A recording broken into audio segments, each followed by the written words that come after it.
जय हिंद एवरीवन। तो फ्रेंड्स, आज से हम डीएसएसबी जो जेल वार्डर है आपका, उसके पीवाईक्यूज स्टार्ट करने वाले हैं और इसी तरीके से हम आगे बढ़ते हुए सारी चीज़ें कंप्लीट करेंगे।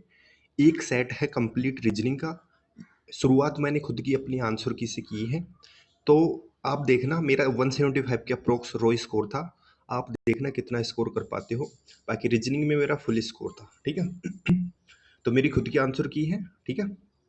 और यहाँ से हम शुरुआत करने वाले हैं। और इम्पोर्टेंट बात मैं आपको बता देता हूँ, देखो स्कोर आप 35 प्लस तो इजीली करोगे। 40 आउट ऑफ 40 का मेरा टारगेट है कि आप रीजनिंग में तो एटलीस्ट फुल स्कोर करो। उसके लिए क्या करना होगा? उसके लिए आपको करना होगा कि इस वीडियो को स्किप मत करना, क्योंकि काफ़ी सारी इंपॉर्टेंट और बेसिक फंडामेंटल चीज़ें मैंने बताई हैं बीच बीच में। तो अगर आप स्किप करोगे और वो चीज़ें छूट जाएंगी तो फिर दिक्कत होगी। एक तो स्किप मत करना, ज़्यादा से ज़्यादा अगर आप चाहो जल्दी करना, वैसे तो करना नहीं चाहिए। देखो मेहनत तो करनी पड़ेगी, टाइम देना पड़ेगा अगर सिलेक्शन चाहिए तो। लेकिन फिर भी अगर आपको जल्दी है, कहीं जाना है भाग के दौड़ के, तो थोड़ा स्पीड बढ़ा सकते हो। बाकी उसकी ज़रूरत नहीं है, समझ में नहीं आएगा, दिक्कत होगी। तो मैं तो यही बोलता हूँ भाई, कंप्लीट वीडियो को, एक क्लास है पूरी, अच्छे से पढ़ो आराम से फुर्सत से। और सबसे इम्पोर्टेंट चीज़, अपना पेन और नोटबुक अपने पास रखो। जो भी चीज़ आपको नहीं आती और जो मैं चीज़ मैं आपको नोट करने के लिए बोलूँगा वो नोट करना।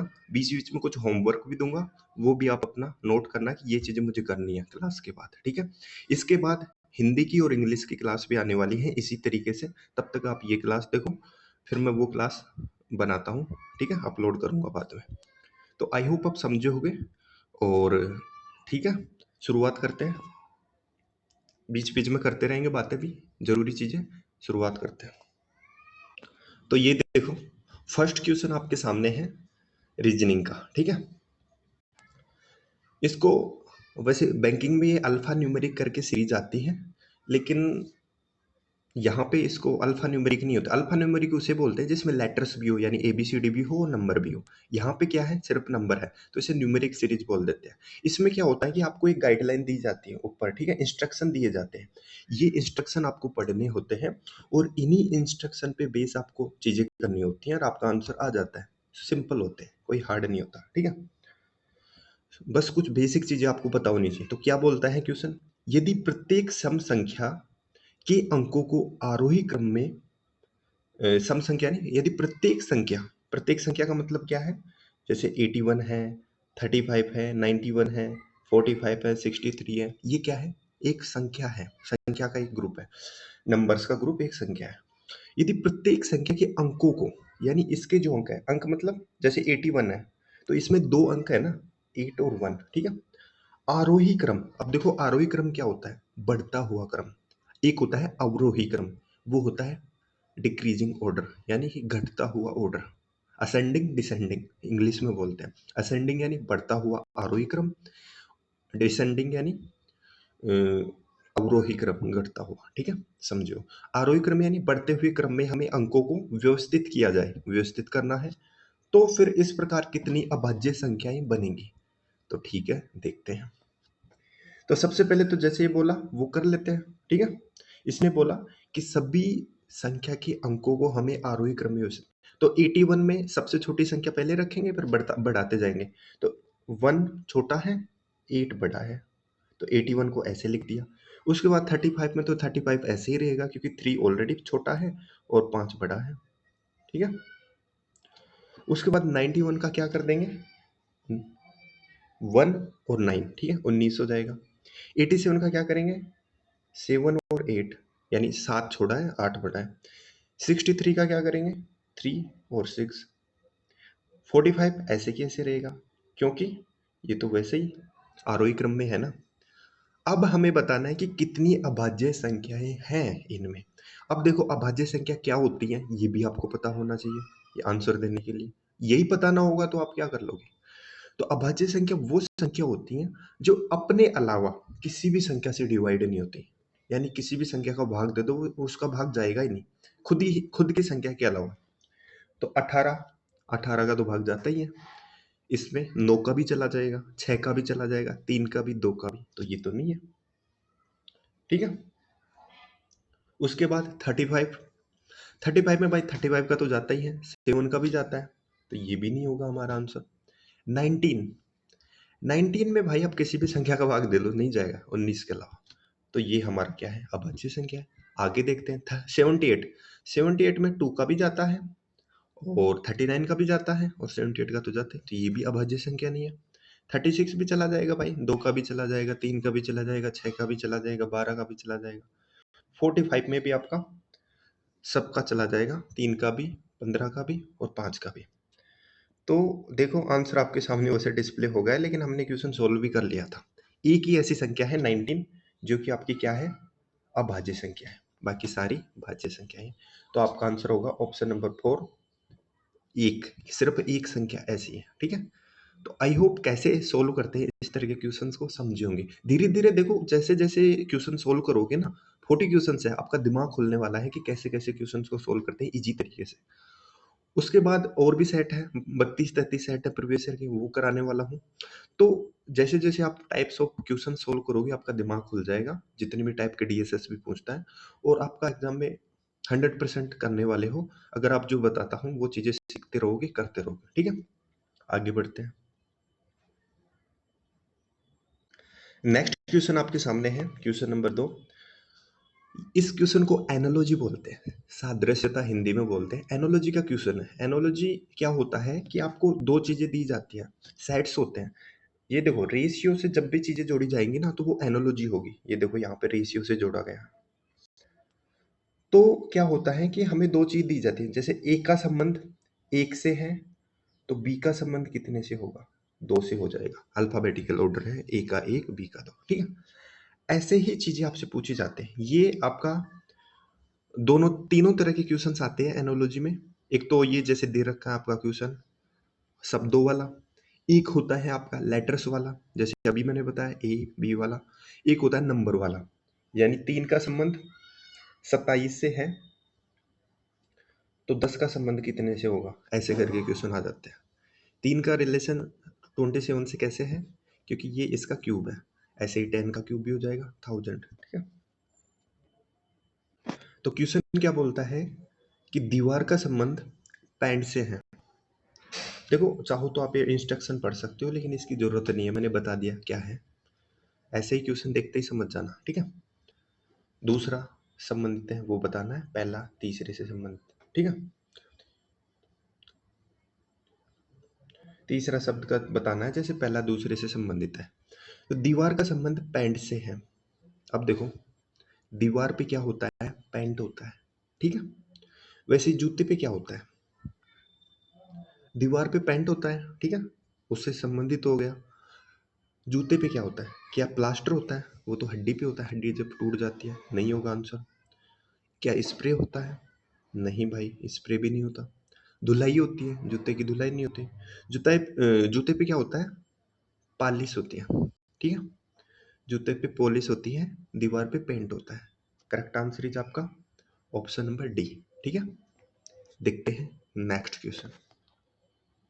नेक्स्ट क्वेश्चन वही है आपका सीरीज वाला, नंबर सीरीज वाला क्वेश्चन है। तो इसमें भी आपको डायरेक्शन पढ़ना है, जैसे जैसे बोलता है वैसे वैसे करते जाना है, लास्ट में आपका आंसर आ जाएगा। तो पढ़ते हैं क्या बोलता है। यदि प्रत्येक संख्या के भीतर सैकड़े और दहाई के अंकों की स्थिति को आपस में बदल दिया जाए। अब देखो, बोलता है कि यदि प्रत्येक संख्या के भीतर सैकड़े और दहाई के अंकों को आपस में बदल दिया जाए, तो सबसे पहले तो हमें ये पता होना चाहिए कि सैकड़ा और दहाई क्या होता है। तो जैसे पहली अंक है यहाँ पे 528। देखो, किसी भी संख्या में हम राइट हैंड से यानी दाएं से काउंट करते हैं। पहला अंक होता है इकाई का अंक, जिसे यूनिट डिजिट भी बोलते हैं। दूसरा अंक होता है दहाई का अंक। तीसरा अंक होता है सैकड़े का अंक, ठीक है। इकाई, दहाई और सैकड़ा, समझ गए। तो ये बोलता है कि सैकड़े और दहाई के अंकों को आपस में बदल देना है, ठीक है। तो देखते हैं बदल के। तो इस प्रकार बनी दूसरी सबसे बड़ी संख्या की इकाई का अंक निम्नलिखित में से कौन सा होगा। तो जैसे इसने बोला, सबसे पहले तो हम क्या करेंगे, सभी अंक जितने भी यहाँ पे नंबर दिए गए हैं ना, संख्या दी गई है, उसमें डिजिट को सैकड़े और दहाई के अंकों को आपस में चेंज करना है। तो 528 है, तो 528 जो है इसमें इकाई, दहाई और सैकड़ा। तो इकाई के अंक को ऐसे कैसे रहने देना है, सैकड़े और दहाई को आपस में इंटरचेंज करना है, ठीक है। यानी 3 5 की जगह चला जाएगा, 5 3 की जगह। तो क्या बन जाएगा आपका ये, आपका ये बन जाएगा 3 नहीं है, सॉरी वो 2 है, 2 5 और 8, ठीक है। इकाई का अंक तो ऐसे कैसे रहेगा, दहाई और सैकड़े को आपस में इंटरचेंज कर दो। सेम ऐसे ही 643 का करना है, तो 4 पहले आ जाएगा, 6 बाद में और 3 ऐसे कैसे। फिर ऐसे ही आपको 891 का करना है, तो 9 पहले आ जाएगा, 8 बाद में और 1 ऐसे कैसे। फिर आपको 621 का करना है, 2 6 और 1। फिर आपको 952 का करना है, तो 5 9 और 2। अब देखो क्वेश्चन में क्या पूछा था, इस प्रकार बनी दूसरी सबसे बड़ी संख्या। अब दूसरी सबसे बड़ी संख्या बताओ। सबसे बड़ी संख्या कौन सी है आपकी, 981। तो ये आंसर नहीं है, दूसरी बताना है हमें। उसके बाद देखो दूसरी सबसे बड़ी संख्या है 592, 592। तो ये भी हमें आंसर नहीं देना, हमें आंसर क्या देना है, इसका इकाई का अंक बताना है, यूनिट डिजिट। तो अभी मैंने बताया था इकाई का अंक होता है पहले वाला, तो 2 इसका करेक्ट आंसर हो जाएगा, इकाई दहाई फिर सैकड़ों, ठीक है। तो 2 इसका करेक्ट आंसर है आपके सामने, ठीक है। देखते हैं नेक्स्ट क्वेश्चन। बीच बीच में मैं कुछ आपको वो भी देते जाऊंगा, होमवर्क भी, ठीक है। सॉरी इसका आंसर आपको पहले ही दिख गया, लेकिन उससे फर्क नहीं पड़ता यार, ठीक है। क्योंकि यहाँ पे सीरीज आप जब तक सोल्व नहीं करोगे, आंसर से देखो ही मत आंसर की तरफ, ठीक है। आंसर की तरफ देखो ही मत। तो यहाँ पे आपको नेक्स्ट नंबर बताना है, ये नंबर सीरीज होती है जो आगे बढ़ती जाती है, ठीक है। 73 के बाद में 74 आ गया, 74 के बाद में 76, 76 के बाद में 79 यानी 79, फिर 83 83। तो देखो इसमें कितना कितना का गैप है, सबसे पहले हम यहाँ पे गैप देखते हैं। तो यहाँ पे गैप है, 1 का गैप है, ठीक है। उसके बाद में 2 का गैप है, उसके बाद में 3 का गैप है, उसके बाद में 4 का गैप है। तो आप कितने का हो जाएगा, 5 का। सिंपल था यार, ऑप्शन देख भी लिए तो क्या हो गया। तो 5 83 में जोड़ोगे तो कितना हो जाएगा, 88। अब बताओ यार, कोई आदमी 40 में से 40 स्कोर क्यों ना करे जब ऐसे इजी क्वेश्चन डीएसएस भी देगा। और फिर आप डरते हो कि यार कि कट ऑफ तो 100 जाएगी, 110 जाएगी, 120, मेरे तो 70 80 मार्क्स आ रहे हैं, 90 मार्क्स आ रहे हैं, 100 आ रहे हैं। भाई डरो मत, मैं बोल रहा हूँ बस साथ जुड़े रहो, थोड़ा सपोर्ट आप करो, पूरा सपोर्ट मैं करूंगा। सपोर्ट आपको ये करना है कि एक तो आपका यहाँ पे यूट्यूब पे बटन आता है शेयर के पास में, हाइप का। तो आप वीडियो को हाइप कर दो ताकि वो और भी कैंडिडेट्स के पास पहुंचे, वीडियो ज़्यादा शेयर हो। अपने दोस्तों के साथ शेयर करो, वीडियो को लाइक करो, कमेंट करके बताओ कैसा लगा आपको। और मतलब ये है कि बस जुड़े रहो, थोड़ा थोड़ा कर दो। यदि हाइप का ऑप्शन नहीं आ रहा आपका, तो आप यूट्यूब को अपडेट कर लो प्ले स्टोर पे जाके, फिर आ जाएगा, ठीक है। तो आप भी हेल्प करो, मेरी तरफ से तो है ही, ठीक है। बहुत मेहनत लगती है भाई ये चीज़ें बनाने में, तैयार करने में, ठीक है। तो वो मैं करूँगा, उसकी टेंशन ना लो, बस आप सपोर्ट करते रहो। चलिए देखते हैं नेक्स्ट क्वेश्चन। अब देखो आ गया ना फिर से एनालॉजी का क्वेश्चन। मैंने अभी आपको बताया था ऐसे रेशियो का, अनुपात का सिंबल हो तो वो क्या है, एनालॉजी का प्रश्न होता है, ठीक है। तो एनालॉजी का क्वेश्चन आ गया आपके सामने। शेर का संबंध शावक से है, तो कुत्ते का संबंध किससे होगा आपको बताना है, ठीक है। तो देखो शेर का संबंध शावक से कैसे है, शेर के बच्चे को भाई शावक बोलते हैं, जो बच्चा होता है। ऐसे ही कुत्ते के बच्चे को क्या बोलते हैं, क्या घोड़े का बच्चा बोलते हैं, कैसे बोलेंगे यार कुत्ते के बच्चे को घोड़े का बच्चा, पिल्ला बोलते हैं, बिल्कुल बोलते हैं यार। छोटे छोटे पिल्ले होते हैं कुत्ते के बच्चे, ठीक है। बहुत अच्छे लगते हैं, पालते भी हैं हम। उसके बाद होता है बिल्लोटा। देखो इसका आंसर तो हो जाएगा आपका पिल्ला, ठीक है। लेकिन इसके साथ साथ कुछ और भी क्वेश्चन पूछता है एग्जाम में, वो भी देख लो। कुत्ते के बच्चे को पिल्ला बोलते हैं, आपका करेक्ट आंसर है। कुछ जरूरी चीजें देख लो। बिल्लोटा किसे बोलते हैं, क्योंकि एग्जाम में आपका आ जाएगा कि बिल्लोटा किसे बोलते हैं, ऐसे एनोलॉजी आ जाएगी, तो फिर क्या करोगे। बिल्लोटा बोलते हैं भाई बिल्ली के बच्चे को। दो और है इंपॉर्टेंट जो आपके एग्जाम में आते हैं। बिल्ली के बच्चे को बिल्लोटा बोलते हैं, बकरी के बच्चे को क्या बोलते हैं, मेमना। बकरी के बच्चे को मेमना बोलते हैं। उसके अलावा एक और है मेंढक। मेंढक के बच्चे को टैडपोल बोलते हैं, ठीक है। तो ये इंपॉर्टेंट चीजें जो भी जरूरी है एग्जाम से रिलेटेड जो आपसे पूछेगा वो मैं पहले ही बता दूंगा भाई, टेंशन ना लो। जहाँ से जो चीज़ बनती है मुझे पता है ये चीज़ आ सकती है, वो मैं पहले ही बता दूंगा। बहुत एक्सपीरियंस है एग्जाम्स का, बहुत सारे एग्जाम्स दिए हैं, बहुत सारे क्लियर किए हैं, ठीक है। तो ये आपकी टेंशन नहीं होने वाली है, मैं करने वाला हूँ ये सब होमवर्क आपके लिए। बस आपका काम है वीडियो को शेयर और लाइक करना, ताकि ज़्यादा से ज़्यादा रीच हो, मेरा भी मोटिवेशन हाई रहे आपके लिए ये सब मेहनत करने के लिए। तो देखते हैं नेक्स्ट क्वेश्चन।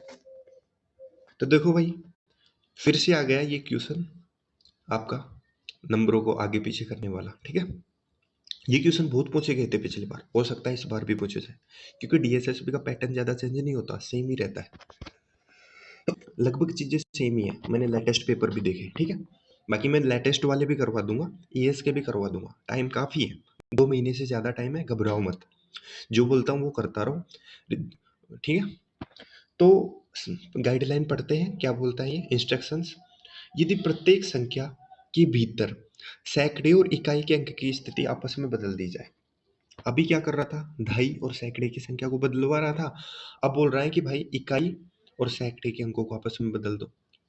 तो इकाई कौन सा होता है, पहला अंक, दहाई दूसरा, सैकड़ों तीसरा, यानी पहले और तीसरे अंकों को आपस में बदलना है। तो इस प्रकार बनी दूसरी सबसे छोटी संख्या का इकाई का अंक कौन सा हुआ, दहाई का अंक कौन सा हुआ। तो सबसे पहले तो हम बदल देते हैं अंकों को, ठीक है। तो बदलते हैं, तो भाई पहला अंक लास्ट वाले अंक से बदल जाएगा, सिंपल है।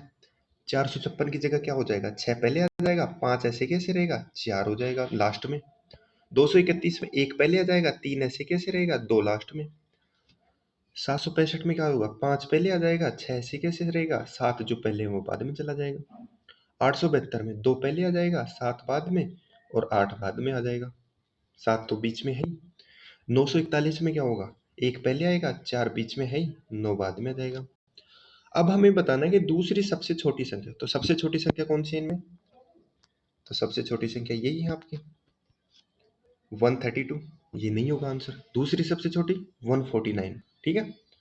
तो इसमें आपका कौन सा अंक बताना है, दहाई का अंक, दहाई का अंक बताना। तो इकाई और ये दहाई क्या है आपका, 4, तो 4 आपका करेक्ट आंसर हो जाएगा, ठीक है। देख लीजिए, आगे बढ़ते हैं। तो देखो भाई, पैसेंस रखना पड़ेगा, मेहनत करनी पड़ेगी। आप इस भर्ती में, ये मान लो मैं ये बोल रहा हूँ, देश में अगर सबसे कम कहीं कंपटीशन है ना, तो ये आपकी इस भर्ती में है। सबसे इजी अगर आपका सिलेक्शन लेना है तो वो इस भर्ती में है। तो मैं ये बोल रहा हूँ भाई, 2 ढाई महीने जितना भी है आपके पास, सब चीजें साइड कर दो भाई, सब चीजें, शादी बारात यार दोस्त पार्टी वार्टी सब चीजें साइड कर दो। सिलेक्शन लेना है तो मैं बता रहा हूँ भाई, ये गोल्डन अपॉर्चुनिटी है, लाइफ में बार बार नहीं आता। पूरे देश में क्या हालत है भाई बेरोजगारी की, आपको पता ही है। एसएससी वाले कैसे रोजाना प्रोटेस्ट कर रहे हैं, फिर भी नहीं सुन रहे। तो देश में बहुत ही बुरा हाल है बेरोजगारी का। बहुत जरूरी है इस टाइम पे रोजगार लेना, बहुत अनस्टेबल चीजें हैं। और प्राइवेट सेक्टर में तो आपको पता ही है भाई, क्या गधा मजदूरी चल रही है, काम ज्यादा पैसे कम, और वो भी इज्जत भी नहीं, ठीक है। तो समझ रहे होगा आप मैं क्या कहना चाह रहा हूँ, कि ये गोल्डन अपॉर्चुनिटी है, पैसेंस बनाए रखो, मेहनत पूरी करो, अच्छे से वीडियो देखो, मतलब अच्छे से पढ़ो क्लास को, नोट्स बनाओ, जो चीज़ें नहीं आती रिवाइज करो, खुद से भी मॉक टेस्ट लगाओ। देखो एफर्ट्स मारने पड़ेंगे भाई, सिलेक्शन लेना है तो ऐसे आसानी से सिलेक्शन नहीं होता। आप चाहो कि मैं कुछ भी ना करूँ और सिलेक्शन हो जाए, पैसेंस रखना पड़ेगा, ठीक है। देखते हैं इस क्वेश्चन में, देखते हैं, वही एनोलॉजी का क्वेश्चन आ जाएगा।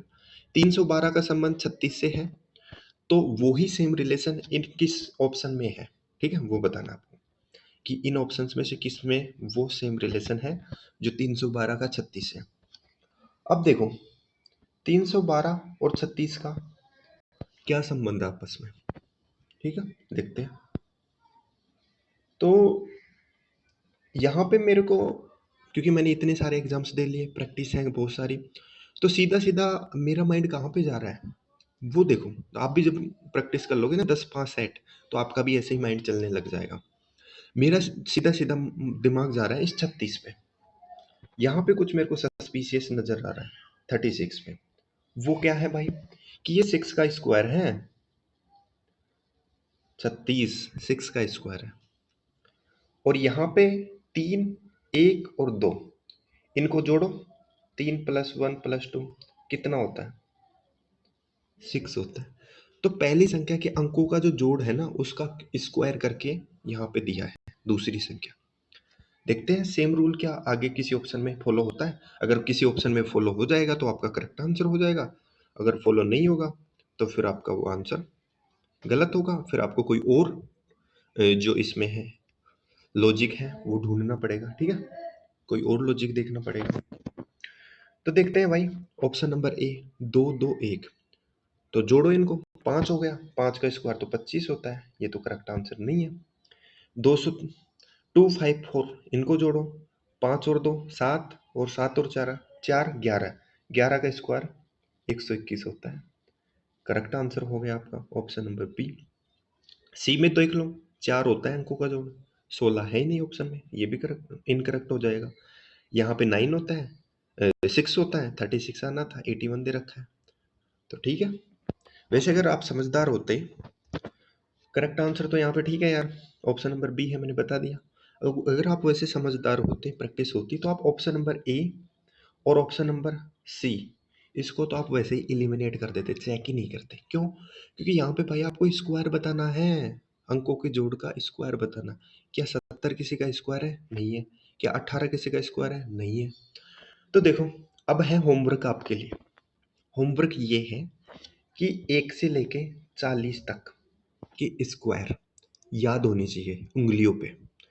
तो आज का पूरा दिन है आपके पास, 1 से लेके 40 तक के स्क्वायर लिखो, उनको याद करो, ठीक है। इसके अलावा और बता देता हूँ, 1 से लेके 20 तक क्यूब। क्यूब क्या होता है? किसी भी संख्या को 3 बार आपस में गुणा कर दो, 1 इंटू 1 इंटू 1 1, 2 इंटू 2 इंटू 2 8, ऐसे ही 3 इंटू 3 इंटू 3 27, ऐसे।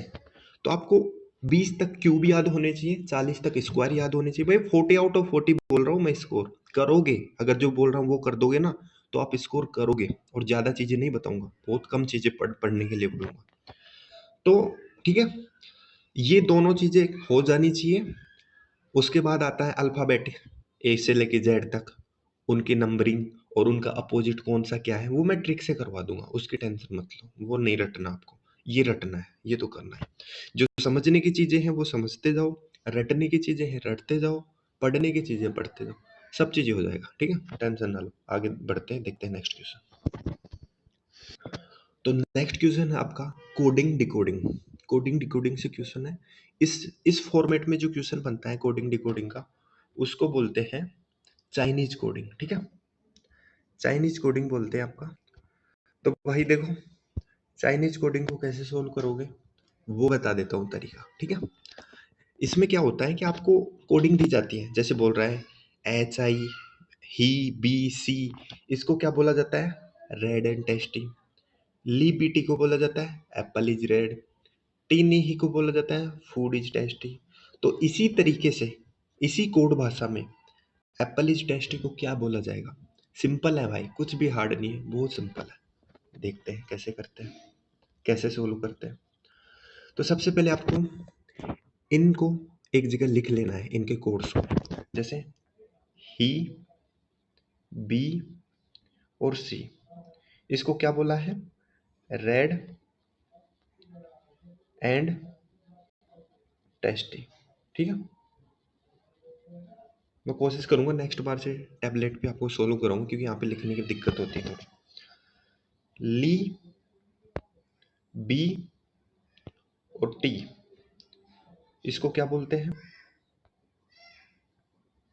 एप्पल, एप्पल इज रेड, ठीक है। उसके बाद है आपका, समझ जाना आप, थोड़ा अगर लिखने में दिक्कत भी हो तो, टी नी ही, टी नी और ही, इसको क्या लिखा जाता है? फूड इज टेस्टी, ठीक है। ऐसे लिख लेना है आपको एग्जाम में। अब आपको सिमिलर कॉमन देखना है। पहले वाले में एच आई पे जाओ, ही पे। अब देखो ही और कहाँ पे है, तो भाई बी, सेकंड वाले में ही नहीं है, तीसरे वाले में यहाँ पे लास्ट में ये रहा, देखो, ठीक है। ये रहा। तो इनका पेयर बना लो, ही का पेयर, ये पेयर बनेगा इसके साथ, ठीक है। यानी पहले और तीसरे में कॉमन, इस साइड में आ जाओ राइट हैंड साइड में, पहले और तीसरे लाइन में क्या कॉमन है? यहाँ पे रेड है, क्या तीसरे में रेड है? नहीं है। यहाँ पे एंड है, क्या तीसरे में एंड है? नहीं है। यहाँ पे टेस्टी है, तीसरे में भाई टेस्टी है, तो इनका भी क्या हो गया? पेयर बन गया। कहने का मतलब ही के लिए क्या कोड बन गया आपका? टेस्टी। यहाँ पे लिख देता हूँ,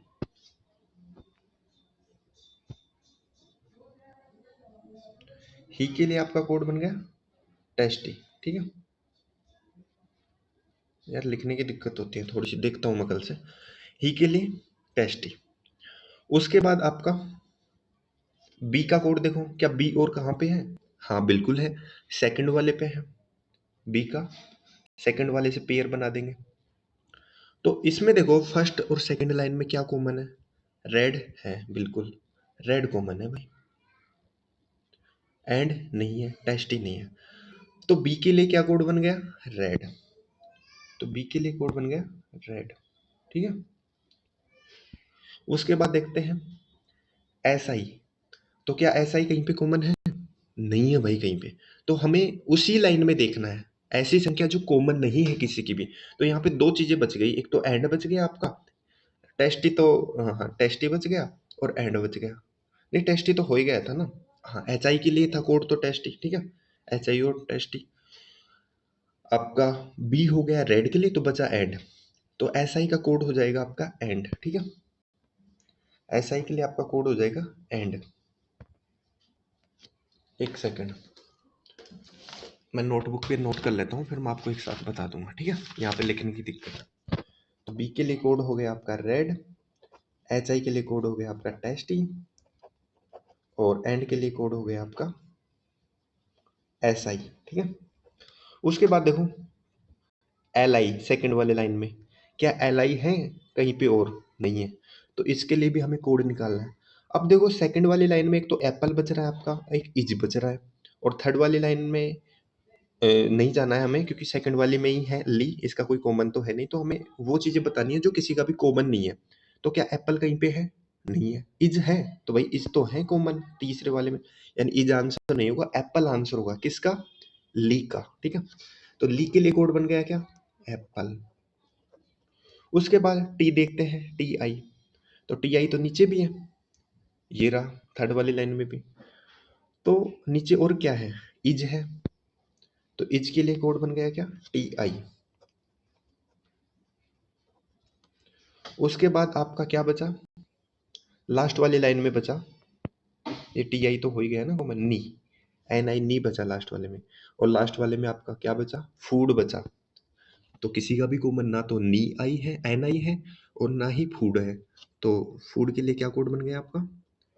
एन आई। अब देखते हैं, ठीक है। कोई बात नहीं, ऑप्शन दिख गए, कोई बड़ी बात नहीं, हमें तो आंसर निकालने का तरीका पता होना चाहिए। अब जो मैंने कोड निकाले थे वो बता देता हूँ आपको। बी का मतलब था टेस्टी, ही का मतलब था, सॉरी बी का मतलब था रेड, टेस्टी नहीं था, रेड था। ही का मतलब था टेस्टी, एंड का मतलब था एस आई, एस आई का मतलब था एंड, और ली का मतलब था इज, ली का मतलब था एप्पल, टी का मतलब था,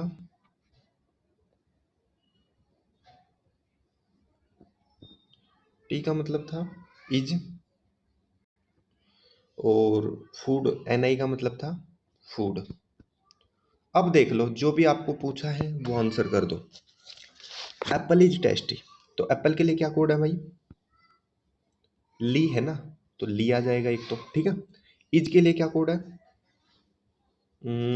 इज के लिए है टी, टी आ जाएगा आपका। और एप्पल इज टेस्टी, टेस्टी के लिए क्या कोड था? ही। तो किस ऑप्शन में आपका ये तीनों चीजें दे रखा है? ली, टी, ही, लिट्टी। तो भाई देखो ऐसा ऑप्शन नंबर ए में दिया है। हालांकि आगे पीछे कर दिया है, ली आगे कर दिया जबकि आना चाहिए था शुरुआत। ऐसे हो जाता है, ऑप्शन आगे पीछे कर देगा, लेकिन ये तीनों सेम चीजें एक ही ऑप्शन में आपको देखने को। अब देखो ली टी किसी और दूसरे ऑप्शन में नहीं मिलेगा। यहाँ पे है टी नहीं है, यहाँ पे टी है, ली नहीं है, ठीक है, यहाँ पे भी नहीं है। तो ये सारे ऑप्शन क्या हो गए, गलत हो गए। एक ही ऑप्शन करेक्ट है, ली टी। आई होप आप समझे होगे। देखो धीरे धीरे और भी क्वेश्चन ऐसे प्रैक्टिस करेंगे ना, आप और भी अच्छे से समझ जाओगे। बाकी वीडियो को रिमाइंड कर सकते हो, अगर आप नहीं समझ में आया तो थोड़ा देख लो, क्योंकि लिखने की दिक्कत थी। नेक्स्ट बार से मैं टैबलेट पे करता हूँ, वहाँ पे स्क्रीन बड़ी होती है, ठीक है। तो देखते हैं नेक्स्ट क्वेश्चन। आई होप आप समझे होगे। नेक्स्ट क्वेश्चन आपका, तो देखो वीडियो बड़ा हो सकता है क्योंकि चीज़ें मैं समझा रहा हूँ आपको, खुद नहीं कर रहा, ठीक है। तो समझने में टाइम लगता है, समझना पड़ेगा पैसेंस रख के। क्वेश्चन है आपका कि नीचे दिए गए वाक्य में एक शब्द है जिसके अनुसार जिसके अक्षर अव्यवस्थित है। एक शब्द ऐसा है जिसके अक्षरों को आगे पीछे कर दिया गया। अक्षरों को बड़े अक्षरों में पुनः व्यवस्थित करें और उसके नीचे सही संस्करण लिखें। यानी आपको फिर से इसको अरेंज करना है सही ऑर्डर में। अब यहाँ पे देखो ये दिया गया है अक्षर ROBED। वैसे मैं रिकमेंड करता हूँ इस टाइप के क्वेश्चंस को छोड़ने का, लेकिन ये इजी है। और इसका करेक्ट क्या बनेगा वो आपको पूरा सेंटेंस पढ़ने से पता लगेगा।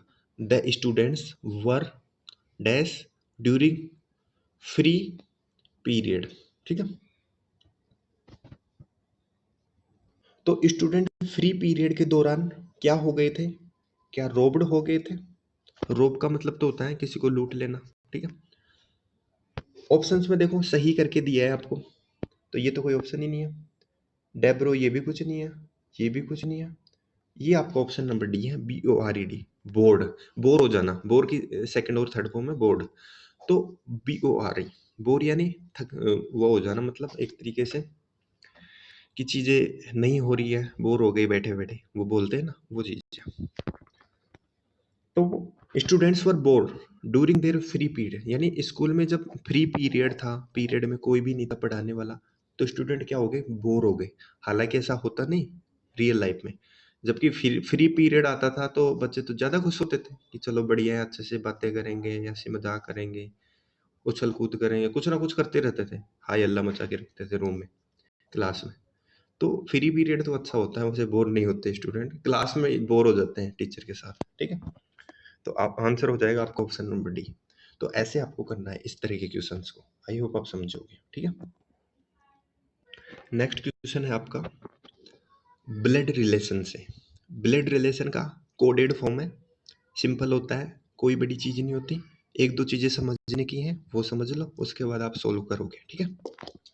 इसमें क्या होता है कि आपको एक यहाँ पे कोडिंग फॉर्म दिया जाता है कि प्लस का मतलब है पिता है, गुणा का मतलब है पिता है, प्लस का मतलब है भाई है, भाग का मतलब है पति है, माइनस का मतलब है पुत्र है। बस इतना ही देखना होता है, ये पूरी नहीं पढ़ना होता है, ये गाइडलाइन वगैरह ये बकवास चीजें दी जाती है रीजनिंग में, बहुत सारी पढ़ना ही नहीं होता, टाइम खराब थोड़ी करना है। एक चीज का आपको विशेषकर ध्यान रखना है, जैसे P इंटू क्यू का मतलब यहाँ पे दिया है कि P क्यू का पिता है, ठीक है। कई बार ये ऐसे भी दे देता है कि P इंटू क्यू का मतलब है कि क्यू P का पिता है, यानी जैसे यहाँ पे दिया है पहले वाले में वैसे ही बाद में दे तो कोई दिक्कत ही नहीं है, सिंपल है। कई बार ये पलट के दे देता है कि उसको कैसे बनाना है वो भी मैं बताऊंगा, तो ये चीज़ का ध्यान रखना। बाकी सेम है, फैमिली ट्री आपको बनाना है, उसके बाद क्वेश्चन सोल्व करना है। फैमिली ट्री कैसे बनाते हैं वो देख लो। तो सबसे पहले तो कोई भी मेल बंदा होगा उसको मैं बॉक्स में रखूंगा, ठीक है। कोई फीमेल होगा उसको मैं गोले में रखूंगा, तो आपको पता लग जाएगा कि ये लड़का है या लड़की है, ठीक है। भाई बहन होंगे तो बराबर के सिंबल से प्रेजेंट करूंगा, पति पत्नी होंगे तो प्लस के सिंबल से रिप्रेजेंट करूंगा, ठीक है। यदि एक लड़का और लड़की के बीच में प्लस का सिंबल हो तो समझ लेना वो कपल है, और यदि बराबर का सिंबल हो तो समझ लेना भाई बहन है। हो सकता है भाई भाई हो, तो वो फिर गोला नहीं होगा, फिर वो ये यही होगा, ठीक है, चतुर्भुज। तो ठीक है, इस तरीके से हम रिप्रेजेंट करेंगे। और मान लो जैसे पिता है यहाँ पे, उसके नीचे आएगा उसका बेटा, यानी कि जनरेशन जो आगे आने वाली है वो नीचे की तरफ लिखेंगे और जो पहले की जनरेशन है वो ऊपर की तरफ लिखेंगे। तो मैं आपको वो चीज़ें बताया हूँ जो यहाँ पे क्वेश्चन को सोल्व करते टाइम आपको समझनी है। आप क्वेश्चन को सोल्व करते हैं, काफ़ी इजी होते हैं ऐसे क्वेश्चन, कुछ हार्ड नहीं होता इनमें। बस जैसे जैसे क्वेश्चन बोलता है वैसे वैसे आपको करते जाना है, ठीक है। तो सबसे पहले हम फैमिली ट्री बनाते हैं गाइडलाइन जैसे दिया है उसके अकॉर्डिंग। तो आपका क्वेश्चन है ये, एक्चुअल क्वेश्चन है a plus B minus C into D, इसका फैमिली ट्री बनाना है, ऊपर दी गई कोडेड फॉर्म में। तो a प्लस बी, अब देखो प्लस का मतलब क्या दिया है इन्होंने, भाई। तो यहाँ पे मतलब हो गया कि a b का भाई है।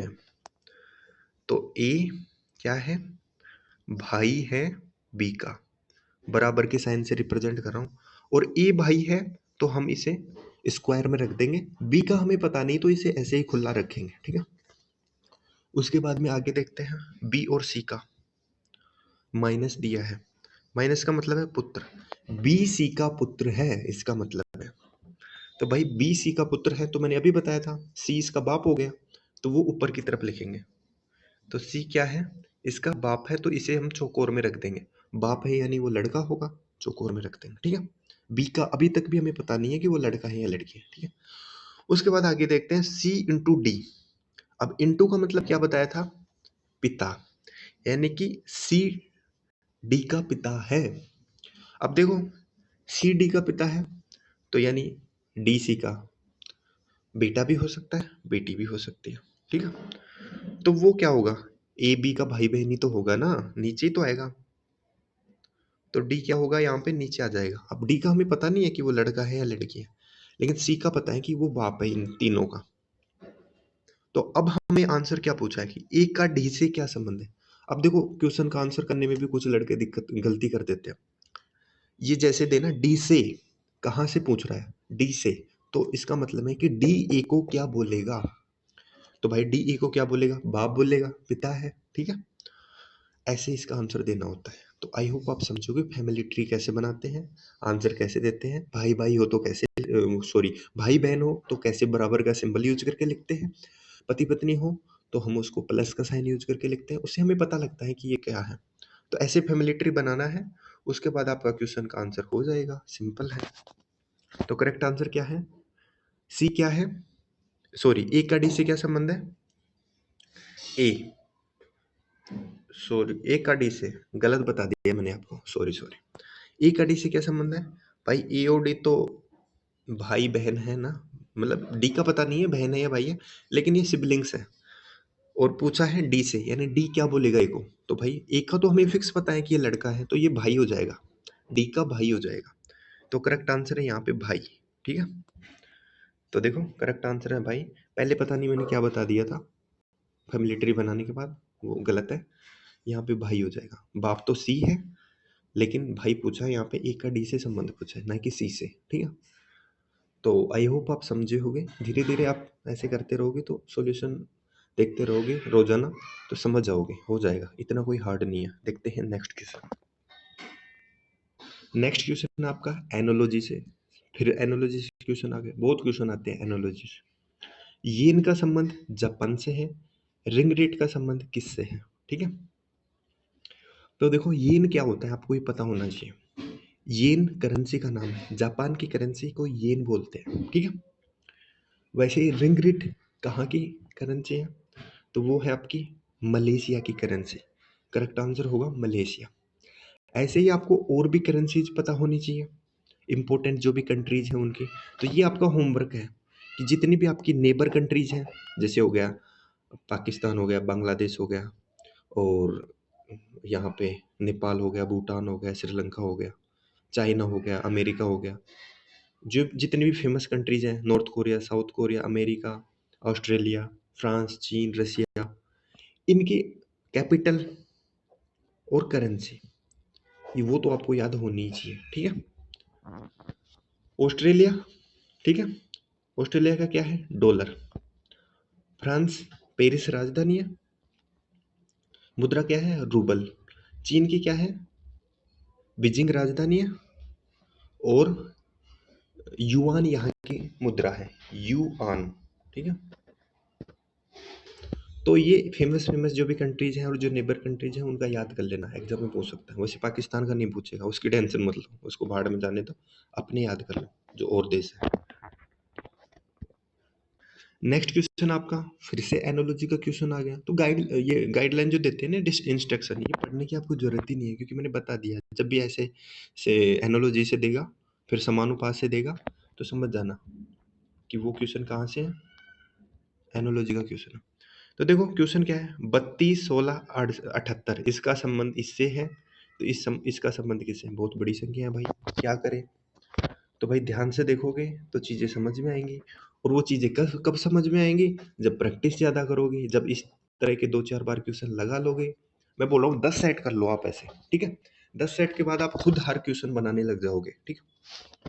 तो भाई देखो पेशेंस रखना पड़ेगा, मेहनत करनी पड़ेगी, सिलेक्शन भी आप ही को चाहिए, जॉब भी कल को आप ही की लगेगी, बहुत अच्छी जॉब है ये, और अच्छी जॉब रहेगी, सैलरी मिलेगी, रिस्पेक्ट होगी समाज में, सब चीज़ें होंगी। तो भाई उसके लिए सेक्रीफाइस तो करना पड़ेगा ना। अब आप चाहो यार मैं दोस्त के साथ पार्टी करने जाऊं, घूमूं, और फिर मैं पढ़ूँ ही ना और मेरा सिलेक्शन भी हो जाए, तो ये कैसे संभव है बताओ भाई। तो देखो 32 16 78 का क्या किया गया है यहाँ पे। तो यदि आप ध्यान से यहाँ पे देखोगे 32 16 78 को बना दिया गया है 87 61 23। तो एक चीज आप यहाँ पे देखो कि जो लास्ट वाला अंक था वो पहले आ गया, 8 आया, 7 आया, 6 आया, 1 आया, 2 आया, 3 आया, यानी भाई पीछे से लिख दिया अंकों को। सिंपल है यार। ऐसे ही ये भी है, इसको भी लिख देंगे, 1 फिर 2 फिर 4 8 6, ऐसे कर कर आके आंसर आ जाएगा आपको ऑप्शन नंबर ए, ठीक है। कुछ भी नहीं था, सिंपल था। तो ऐसे ऐसे क्वेश्चन आते हैं, बस थोड़ा माइंड में स्टक करना चाहिए वो। माइंड में अगर वो कर गया ना, आ गया, माइंड में आ गया तो मतलब आप कर दोगे लॉजिक सेम टाइम पे, एग्जाम के टाइम पे। और वो कब आएगा, जब प्रैक्टिस बहुत ज्यादा कर लोगे। तो प्रैक्टिस करो। देखो भाई फिर से एनोलॉजी का क्वेश्चन आ गया, पता नहीं क्या कर करके ये एनोलॉजी के क्वेश्चन दे रहे हैं इतने सारे। आएंगे भाई, आपके भी आएंगे एग्जाम में, इजी भी होते हैं ना। 82 का संबंध 410 से है, तो ऐसा ही सेम संबंध किस ऑप्शन में है। ऑप्शन आपको करेक्ट दिख गया, इसका मतलब ये नहीं कि आप टिक कर दोगे, नहीं नहीं, आपको तो समझना है, एग्जाम थोड़ी है ये, समझना है। जब तक समझोगे नहीं तब तक आप करेक्ट भी कर दोगे तो क्या फायदा आपका, समझे नहीं अब तो कैसे करना है। तो देखो 82 का संबंध है 410 से। तो 82 को 410 कैसे बनाया होगा इसने, थोड़ा सा दिमाग लगाओ। क्या 41 82 का आधा है, बिल्कुल आधा है, हाफ होता है। उसके बाद जीरो लगा दिया, या बोल दे 10 से गुना कर दिया। क्या सेम सिचुएशन किसी ऑप्शन में फॉलो हो रही है। ऑप्शन नंबर ए 76, ठीक है। 38 बनेगा आधा, जीरो लगा देंगे 380 बनेगा, नहीं आंसर ऑप्शन में 390 दिया है। बी ऑप्शन में देखो 66 है, आधा करेंगे 33, 10 से गुना करेंगे 330, क्या ऐसा दिया है, बिल्कुल दिया है। तो करेक्ट आंसर आपका हो जाएगा। तो ऐसे भाई सिंपल सिंपल क्वेश्चन आते हैं, ठीक है। नेक्स्ट क्वेश्चन आपका, इसको बोलते हैं मैथमेटिकल ऑपरेशन। तो इसमें क्या होता है कि जो चीज़ आपको देता है, जैसे जैसे बोलते हैं वैसे वैसे करते हो। एक्स को गुणा लिखना है, वाई को योग यानी प्लस लिखना है, जेड को भाग लिखना है, डिवाइड का सिंबल, और डब्लू को घटाना लिखना है, ऐसे ही आप कर दो। 13, डब्लू को क्या बोला है, घटाना, -26। वाई को क्या बोला है, प्लस जोड़, +11। एक्स को क्या बोला है, गुणा, 18। और जेड को क्या बोला है, भाग, 3। ये लो भाई सोल्व कर दो। यहाँ तक कोई दिक्कत नहीं है, जैसे बोलेगा वैसे लिख दोगे। दिक्कत आएगी आगे, आगे क्या आएगी, यदि आपको बोर्ड मास नहीं पता है रूल तो दिक्कत आएगी। बोर्ड मास क्या होता है कि आपको BOD MAS, चाहे मैथ का सिंप्लीफिकेशन हो या रीजनिंग का सिंप्लीफिकेशन हो, बोर्ड मास के रूल के अकॉर्डिंग आपको सोल्व करना है। बोर्ड मास क्या बोलता है, सबसे पहले ब्रैकेट हो तो ब्रैकेट सोल्व करो, ऑफ का सिंबल हो तो ऑफ सोल्व करो। ऑफ का मतलब होता है गुणा, लेकिन ऑफ पहले सोल्व होता है, और मल्टीपल वाला सिंबल भी दिया हो तो वो बाद में होता है, ठीक है। ऑप का मतलब होता है गुणा, जो ब्रैकेट के जस्ट बाद सोल्व होता है, ठीक है। उसके बाद होता है डिवाइड, यानी कि भाग करोगे, फिर गुणा करोगे, फिर जोड़ करोगे, एडिशन, फिर सब्सट्रैक्शन। ये नहीं कि पहले आप घटा दोगे, फिर गुणा कर दोगे, फिर भाग कर दोगे, ऐसा नहीं चलेगा, सिस्टम से चलेगी चीज़ें, ठीक है। तो बोर्ड मास आपको पता लगी गया। अब देखते हैं इसको कैसे सोल्व करना है। सबसे पहले करेंगे भाग, डिवाइड।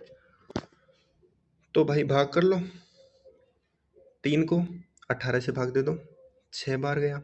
फिर गुणा करेंगे, 11 को गुणा करो 6 से, 66 आ गया। तो बन गया 66 प्लस 26 माइनस 13, ये बच गया आपका, ठीक है।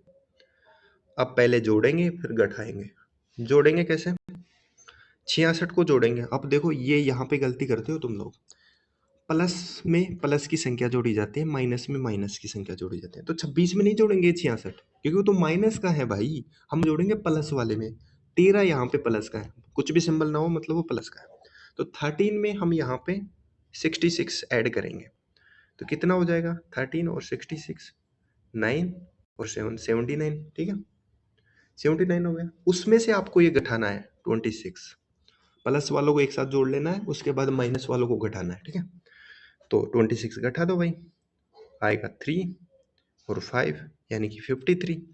53 आपका करेक्ट आंसर हो जाएगा। तो ये बोर्ड मास और प्लस वालों को पहले जोड़ना है, फिर माइनस घटाना है, ये चीजें ध्यान रखनी है। बाकी सिंपल है और कुछ भी नहीं आता इसमें। नेक्स्ट क्वेश्चन है आपका, फिर से आ गया भाई ब्लड रिलेशन से क्वेश्चन, और वो ही कोडेड वाला। तो अब आपका इजी हो जाएगा समझना, ठीक है। फिर बोलता है कि $A B का मतलब है कि ए बी का भाई है, ठीक है। सेम ऐसे ही दिया है जैसे यहाँ पे दिया था ए बी, वैसे ही ए बी यहाँ पे दिया है, ठीक है, उल्टा करके नहीं दिया है। तो ऐसे ही आपको लिखना है। तो इसका मतलब देखो, उल्टा करने का मतलब मैं क्या समझाना चाह रहा था वो समझ लो पहले, तो नहीं आपका कंफ्यूजन बना रहेगा। जैसे $A B का मतलब यहाँ पे दिया है ना कि ए बी का भाई है, तो इसका मतलब बना कि ए बी का भाई है। तो हम ए को बॉक्स में रख देंगे, क्योंकि हमें पता है कि ए बी का भाई है तो ये लड़का है। लेकिन यदि यहाँ पे लिख देता कि बी ए का भाई है, $A B का मतलब है कि बी ए का भाई है, तो फिर हम कैसे बनाते? बी भाई है ए का, तो हम बी को फिर लड़का बनाते, कंफर्म। अब ए बहन भी हो सकती है, यहाँ पे तो क्लियर था कि ए लड़का ही है। तो ये गलती करते हैं एग्जाम में, कई बार ये चेंज कर देता है, यहाँ पे ध्यान रखना। और फिर लड़के क्या करते हैं, उसको सोल्व करते टाइम जल्दबाजी में भूल जाते हैं, तो फिर वो करेक्ट आंसर नहीं आएगा। समझ गए क्या मैं क्या समझाना चाह रहा था? तो ये चीज़ मैं बताना चाह रहा था, यहाँ पे गलती करते हैं लड़के। तो जो गलती तुम करोगे ना भाई, वो मैं पहले ही बता दूंगा। जो एक्सपीरियंस आपको चाहिए एग्जाम को क्रैक करने के लिए, वो मैं आपको पहले ही दे दूंगा, तो दिक्कत होगी ही नहीं। $A B का मतलब है ए बी का भाई है, ऐसे ऐसे करके, ठीक है। हमें पढ़ना ही नहीं है ये, हमें सीधा ही सोल्व करना है, ठीक है। P हैज क्यू, हैज का मतलब क्या है? माँ, यानी P माँ है क्यू की। तो बनाते हैं P माँ है क्यू की। अब देखो P माँ है तो P का पता है हमें कि गोले में आएगी, लड़की है। उसके बाद देखते हैं $Q, यानी कि Q भाई है R का। तो भाई Q भाई है R का, तो Q फिर बॉक्स में आ जाएगा। उसके बाद देखते हैं R हैज, स्टार का मतलब क्या है? पुत्री, यानी कि R पुत्री है किसकी? एस की। अब R पुत्री है तो इसे गोले में रख दो भाई, ये पुत्री है। अब अगर ये पुत्री है R एस की, तो एस क्या होगा? ऊपर जाएगा। अब एस क्या बच सकता है भाई, क्योंकि ये तो पी तो इसकी माता है ना ऑलरेडी, तो एस क्या बनेगा? इसका बाप बन जाएगा। और ये आपस में पति पत्नी है, यही तो बताना चाह रहा है ना ये भाई। ये क्यू और आर भाई बहन है, तो पी तो दोनों की माँ हो गई ना, तो एस क्या होगा? पिता हो जाएगा। तो इनमें पूछा है कि उनमें से पिता कौन है, तो भाई पता लग ही गया ना, पिता एस है, ठीक है। देखते हैं नेक्स्ट क्वेश्चन। अब देखो फिर से एनोलॉजी का क्वेश्चन आ गया, ठीक है। तो एनोलॉजी के बहुत सारे क्वेश्चन आते हैं, कुछ नहीं है, बस आप लॉजिक करते जाओगे प्रैक्टिस, तो आपके माइंड में ऑटोमेटिक आने लग जाएगा कि हाँ यहाँ पे ये है, यहाँ पे। और वो स्क्वायर और क्यूब वाला वो यहाँ पे बहुत काम आता है भाई, याद कर लेना। वो जो भी होमवर्क दे रहा हूँ ना, उसको हल्के में मत लेना, सब चीज़ें क्लियर करके रखना। नोटबुक अपने पास हमेशा पास रखा करो, जो चीज़ें बताऊँ वो नोट कर लो, बाद में वो चीज़ें पढ़ो, लिखो, याद करो, ठीक है। तो 910 का संबंध है 810 से, तो वही सेम संबंध आपको 8463 का बताना है। देखते हैं भाई इनमें क्या रिलेशन है आपस में। क्या ये दोस्त है? नहीं, ये दोस्त नहीं है, ये कुछ और ही है। देखते हैं। तो 910 का रिलेशन 810 के साथ दोस्ती का तो नहीं है, तो सीधे सीधे भाई 100 नंबर कम कर दिया यहाँ पे, 100 अंक कम कर दिया। तो यहाँ पे क्या 100 अंक कम करने से कोई ऑप्शन ऐसा है? 8463, तो 8363 हो जाएगा। हाँ है, ऑप्शन नंबर बी ऐसा दिया है, तो ऑप्शन नंबर बी में दिया है भाई 8363 आपका करेक्ट आंसर हो जाएगा। ठीक है भाई, नेक्स्ट क्वेश्चन है, सीरीज का क्वेश्चन है। आगे बढ़ रही है सीरीज, ऑप्शंस को देखो ही मत, सीरीज सोल्व करो और आंसर करो, ऑप्शन से वैसे भी नहीं होता है। ठीक है, तो देखते हैं भाई, बहुत मेहनत लग रही है यार। फैन भी मैं बंद करता हूँ जब रिकॉर्ड करता हूँ तो, क्योंकि फिर फैन के शोर आता है पीछे, बैकग्राउंड में नॉइज आती है। तो इस चीज़ को आप समझो, वैल्यू को पढ़ो। आप, मेरे कहने का मतलब ये है कि पढ़ो, फिर पूरा सॉल्यूशन देखो, हर चीज़ें देखो, स्किप मत करो, पैसेंस के साथ पढ़ो, अच्छे से, तल्लीनता से, तब चीज़ें समझ में आएंगी, तब सॉल्यूशन होगा, भागने से नहीं होगा। ठीक है, भागो मत। वीडियो को शेयर भी कर देना अपने दोस्तों के साथ, ग्रुप्स में, इन सब में। ठीक है, क्योंकि ये तो रीजनिंग है, किसी भी एग्जाम में काम आएगी। कोई भी चीज़ की तैयारी कर रहा है कोई, वो तो सबके काम आएगा, सारे टॉपिक्स हैं। ठीक है, तो कोई भी तैयारी कर रहा है उसको आप शेयर कर सकते हो। तो देखो भाई कैसे किया है, 13 दूनी 26, 26 दूनी 52, 52 दूनी 104, 104 दूनी 208। कितना सिंपल है यार। फिर बताओ, लड़के बोलते हैं नंबर नहीं आते, नंबर नहीं आते।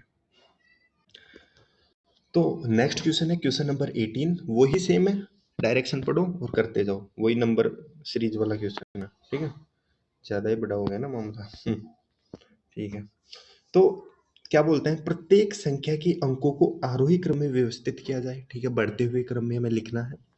इस प्रकार बनने वाली सबसे छोटी संख्या का दहाई का अंक क्या होगा?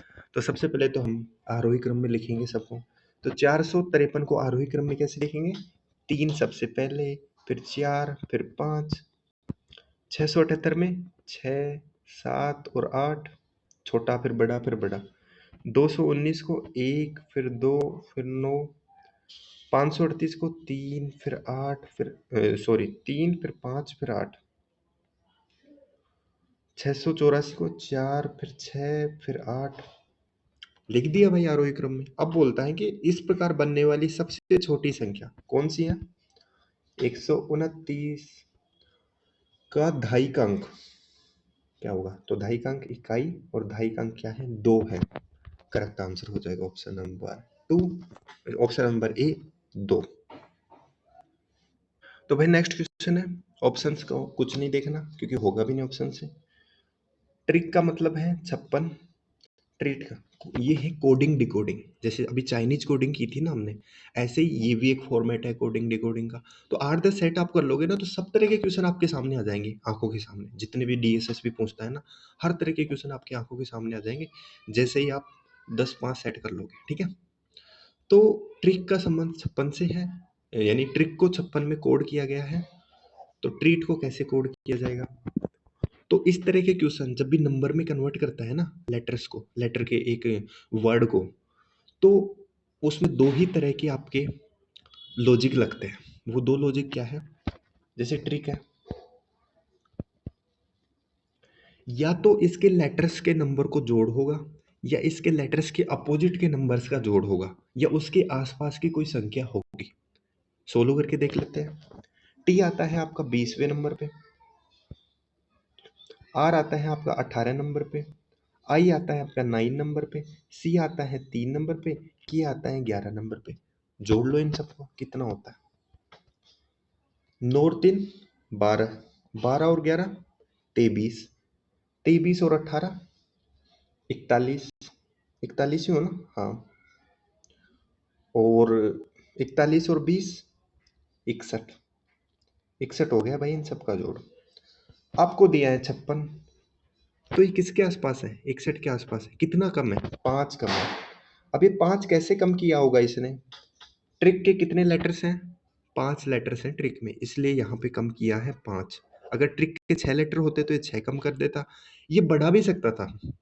ये 56 में ये जैसे 61 है ना, तो इसमें 5 बढ़ा के ये 66 भी दे सकता था आपको। तो फिर आपको वो लॉजिक फॉलो करना पड़ता। सिंपल है ना। अब यही सेम तरीका हम यहाँ पे फॉलो कर देते हैं।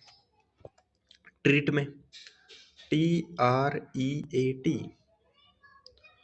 T 20 नंबर पे आता है, R 18 नंबर पे आता है, E 5 पे आता है, A 1 पे आता है, T फिर से 20 पे आता है। जोड़ लो भाई इनको। 20 और 20 40, 40 और 5 45 और 1 46 और 10 56 और 8 64। तो ऐसे 64 इसका जोड़ हो गया। अब हमें क्या करना है, घटाना है ना 5, तो 5 घटा लो, आंसर आ जाएगा आपका 59। करेक्ट आंसर होगा ऑप्शन नंबर बी। ठीक है, तो समझ गए कोडिंग डिकोडिंग कोई इतना बड़ा नहीं है। और ये जो मैंने बताया ना, या तो अंकों का जोड़ होगा या अंकों का अपोजिट का जोड़ होगा, लेटर्स के नंबर के अपोजिट का होगा।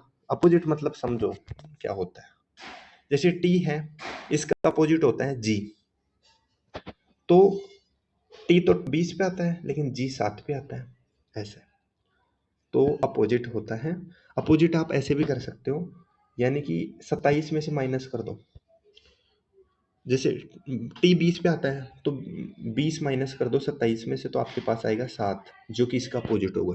यानी अपोजिट निकालने के लिए आप 27 में से उस लेटर का अंक माइनस कर दो, तो आपका अपोजिट आ जाएगा। बाकी मैं तो बोलता हूँ भाई याद कर लो, ये भी आपके लिए होमवर्क है, क्योंकि बहुत काम देगा यार, ये बहुत चीज़ों में काम देगा, रीजनिंग में, इसी में नहीं, बहुत टॉपिक्स में। तो मैं करा ही देता हूँ, ये देखो ट्रिक्स के साथ करा देता हूँ। एक तो आपको नंबर याद करना है कि कौन सा नंबर कितने नंबर पे आता है, ठीक है। जैसे मान लो ABC, ये तो सबको पता है, ठीक है। DEF, अरे यार, तो इनका नंबर याद कर लो 1 से लेके 26 तक। अपोजिट, ए का अपोजिट Z, बी का अपोजिट Y, सी का अपोजिट X, डी का अपोजिट W। ट्रिक भी बता देता हूँ अभी। ई का अपोजिट V, एफ का अपोजिट U, जी का अपोजिट T, एच का अपोजिट S, आई का अपोजिट R, जे का अपोजिट Q, के का अपोजिट P, एल का अपोजिट O, एम का अपोजिट N। ऐसे करके टोटल आपके 26 लेटर्स होते हैं इंग्लिश में, 13 इनके पेयर बनते हैं। तो अपोजिट कैसे याद करोगे भाई, A to Z, ठीक है। ए का Z है, ये तो याद हो ही जाएगा आपको, सिंपल है, A to Z। बी का Y, बॉय, बॉय से याद रखो बी का Y, ठीक है, BOY बॉय। सी से याद रखो सी का X, कोरेक्स, कोरेक्स की सी से आते हैं ना खांसी की, कोरेक्स, तो सी का कोरेक्स से याद रखो। DW, दूध वाला, ऐसे याद रखो, दूध वाला, DW।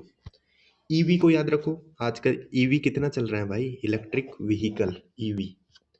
FU का याद रखो, father uncle, father uncle. GT का याद रखो, गोरा टावर, GT हमारे जयपुर में है गोरा टावर। HS को याद रख लो, होनी, होनी सिंह से, ठीक है। HS। IR को याद रखो, Indian railway, IR Indian railway. JQ को याद रखो, जयपुर क्वीन, जयपुर क्वीन के नाम से याद रखो, JQ को। KP को याद रख लो, काला पानी, काला पानी की सजा होती थी ना पहले, KP काला पानी। LO, ये तो भाई LO, लव, लव जो वर्ड है ना, LOVE, भाई ये वर्ड पूरा ही उल्ट पुल्ट है। L और O आपस में अपोजिट होते हैं, V और E आपस में अपोजिट होते हैं दोनों। तो देख लो भाई, शब्द में ही उल्टा पुल्टा काम है, तो कहाँ पे फिर होगा चीजें सही। तो LO और VE दोनों अपोजिट है। MN आपस में अपोजिट होता है। MN का मतलब मोबाइल नेटवर्क से कर लो, मोबाइल नेटवर्क, ठीक है। तो ये अपोजिट याद रखना है, एक आपको नंबर याद रखना है, ठीक है, कि z कितने नंबर पे आता है, x कितने नंबर पे आता है, y कितने नंबर पे आता है, ये तो देखो रटना ही पड़ेगा। ये होमवर्क आपका। देखते हैं नेक्स्ट क्वेश्चन। नेक्स्ट क्वेश्चन है नंबर, उसी नंबर सीरीज से। तो इसमें क्या होता है कि जैसे जैसे बोले वैसे वैसे कर दो। श्रृंखला में सभी विषम संख्याएं हटा दी जाए। देखो संख्याएं दो तरह की होती है, सम और विषम, ठीक है, जिसमें दो का भाग जाता है वो सम, जिसमें दो का नहीं जाता वो विषम। सभी विषम संख्याएं हटा दी जाए तो दाएं छोर से पांचवा अवयव कौन सा होगा। यानी दाएं क्या होता है, इस साइड से पांचवा अंक कौन सा होगा आपका, यदि सभी विषम संख्याएं हटा दी जाए। तो देखो हटाने की जरूरत ही नहीं है, लिखने की जरूरत ही नहीं है दोबारा। भाई तुम काउंट ही मत करो ना विषम संख्या को, सिर्फ सम संख्या काउंट करो। दाएं से आपको पांचवी सम संख्या बतानी है। ये क्वेश्चन ऐसे भी लिखा जा सकता था, लेकिन इसने लिखा कि विषम को हटा दो। तो आप हटाओ मत, सीधे उसको काउंट ही मत करो। तो हम क्या करेंगे, सम संख्या काउंट करेंगे। तो एक तो हो गया आपका 6, फिर हो गया 4, फिर हो गया 2, फिर हो गया 8, और फिर हो गया 4। तो पांचवी पूछी है ना, तो पांचवें नंबर पे क्या है, 4। तो करेक्ट आंसर हो जाएगा आपका 4। Correct answer is 4। ओके, देखते हैं। तो भाई ये 20 क्वेश्चन हो गए, वीडियो काफी बड़ा हो गया। इसी सेट के, क्योंकि दो करके सेट देता है आपका डीएसएसपी, इसी 40 क्वेश्चन आते हैं, तो काफ़ी बड़ा हो जाएगा ये वीडियो। तो मैं क्या करता हूँ, इसी का नेक्स्ट, जिसमें कि बाकी और ज़्यादा इंपॉर्टेंट क्वेश्चन है नेक्स्ट वाले सेट में, ये क्वेश्चन आपके ज़्यादा इंपॉर्टेंट है। तो ये वाले 20 क्वेश्चन मैं नेक्स्ट वीडियो में अपलोड करता हूँ, आज ही कर दूंगा, ठीक है। तो छोटे छोटे करके पढ़ते हैं। तो ठीक है, तब तक आप ये सोलो करो, और जो मैंने होमवर्क दिया वो करो, और भाई वीडियो को शेयर कर देना, हाइप का ऑप्शन आता है उसको भी क्लिक कर देना, और टेलीग्राम ग्रुप आप ज्वाइन कर लो डिस्क्रिप्शन में, वहाँ पे मैंने पूरी PYQs डाल रखे हैं PDF, वहाँ से आप डाउनलोड करके PYQs खुद से भी लगा सकते हो, ठीक है। तो चलिए मिलते हैं नेक्स्ट वीडियो में। आई होप आपको अच्छा लगा हो, समझाना और पढ़ाना कैसा लगा कमेंट में कर बताना जरूर, ठीक है। मिलते हैं नेक्स्ट वीडियो में।